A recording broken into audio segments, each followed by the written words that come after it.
Hey guys, welcome back to our channel. In this video, we are going to learn how to text with someone on Tinder app. So, in this video, we will learn how we can just text a person on Tinder. So, let's get started. First of all, just open up your Tinder app over here and click on a message like option, which is the second last option from the right hand side. Click on that.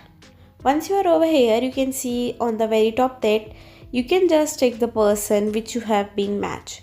If you are not matched with that particular person, you won't be able to send them text. Like I have just matched with this person, I can just send a message over here and just click on send, and it will be just sent to this particular person. But you can see over here that I have been not matched by someone like this one.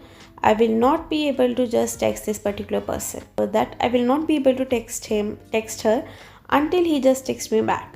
So that's all for this video. I hope this video was a great help to you. If you find this video helpful, please do share with your friends and don't forget to subscribe to our channel. Thanks for watching the video. Have a nice day.